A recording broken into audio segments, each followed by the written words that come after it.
Isang legendary comeback at isang nakakabahalang insidente, ito ang kwento ng Sex Bomb Girls, mula sa kanilang iconic comeback concert, hanggang sa aksidenteng nag-viral kamakailan. Manood at alamin ang buong kwento. Ang Sex Bomb Girls ay sumikat noong late 1990s bilang dancer sa sikat na variety show na Eat Bulaga. Mula sa simpleng dance troupe, napabilang sila sa mga pinakasikat na pop group sa Pilipinas. Ilan sa kanilang mga hit songs ay Hal-Ukay Ube, Bakit Papa, at Di Ko Na Mapipigilan. Ang kanilang musika at sayaw ay nagbigay ng saya at inspirasyon sa kabataan at sa buong pamilya noong panahong yun.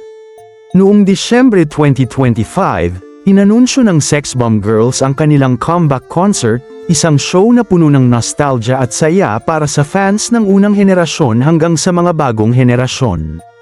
Dahil sa sobrang demand, nagdagdag sila ng karagdagang gabi sa SM Mall of Asia Arena, at sinigurado nila na bawat night ay isang espesyal na karanasan.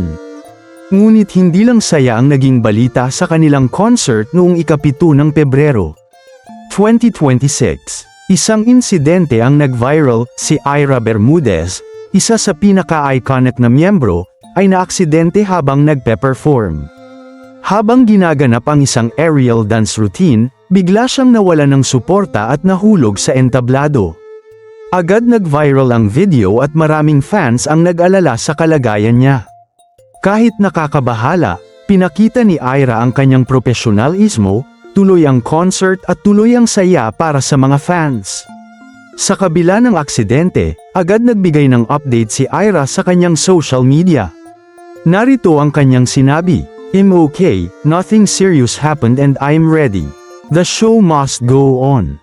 Pinakita rin niya na kahit may hadlang, hindi niya pinababayaan ang kanyang fans at ipinapakita ang lakas at determinasyon ng isang tunay na performer. Ang kanyang mensahe ay nagbigay ng inspirasyon at nagpatunay na kahit sa mga challenges, ang espiritu ng Sex Bomb Girls ay hindi matitinag. Sa kabila ng decades na lumipas, hindi pa rin nawawala ang pagmamahal sa Sex Bomb Girls. Mula sa kanilang hit songs, sayaw, at ngayon sa comeback concert, patuloy silang nagbibigay saya at inspirasyon sa lahat ng fans. Tuloy ang legacy, tuloy ang musika, at tuloy ang saya.